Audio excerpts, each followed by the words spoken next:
So we're now inside a large lead-lined room, and that's because we do a lot of our radiography in here. We have this portable radiography unit. It's got a large X-ray tube, 200 keV tube, where we can penetrate through even relatively thick pieces of metal sculpture. You'll see that over here we have a light box, just like you would find in your doctor's office, where we could look at the films of the radiographs. We don't do this anymore because this is from our old system, which was a film-based radiograph system. Now we use phosphor plates that are read through a scanner, and it becomes a digital computed radiography system. So we view them on the computer, and that allows us a lot of flexibility in terms of adjusting the exposure, the contrast ratios, etc. And it's much, much faster. You don't have to develop all these films. It takes about 2 minutes to go from exposure to being at the image, looking at the image and interpreting it.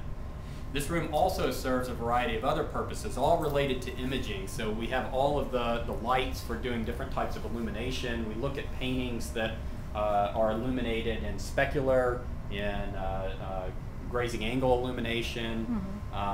We look at paintings and photograph them before, during, and after treatment as a document of how the painting or how the object has changed, and that's in all fields of conservation.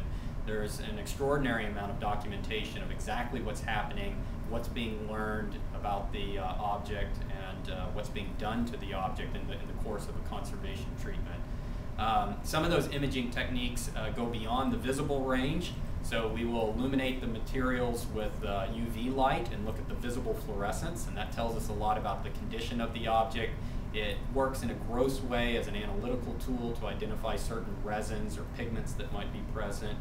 We also have special cameras that work in the near infrared. So we will illuminate the painting, for instance, with an incandescent light bulb. So you have visible and you have a lot of near infrared. The camera is only sensitive to the near infrared, and it will pick up that near infrared light that is bounced off the surface or reflected off the surface of the object. Now, the interesting thing about the near infrared is it's a very penetrating radiation, so it will often go through the uppermost paint layers until it encounters something that is absorbing, and carbon-based pigments are very absorbing. Those are the pigments that are often used in the sketches or the cartoons before the painting is done. So they will be absorbed, the rest of the infrared bounces off of the white ground layer and comes back, and you end up with sort of this black and white image that shows largely the drawing or the preparation layers for the painting. We also have in here, just currently until the lab is ready, an X-ray analytical tool. So this is an X-ray fluorescence spectrometer that we use to identify the elemental composition of various art materials, pigments, dyes, alloys, etc. This will eventually move up into the lab. It's an interesting tool because it's one of these instruments, one of the few instruments that's been developed really for art conservation and art conservation science.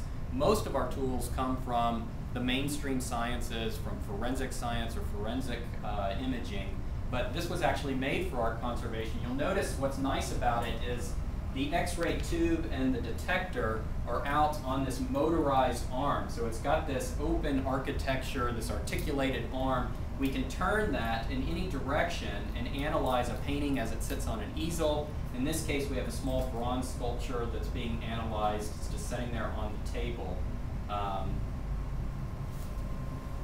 In this case, we would use the technique to identify the alloy that's present in that bronze, or perhaps the patina that's used in creating the decorative image here. This is one of the first tools that's come in for the new science lab. We'll have about 8 or 9 major pieces of instrumentation, and this is one of the first, the Artax XRF spectrometer.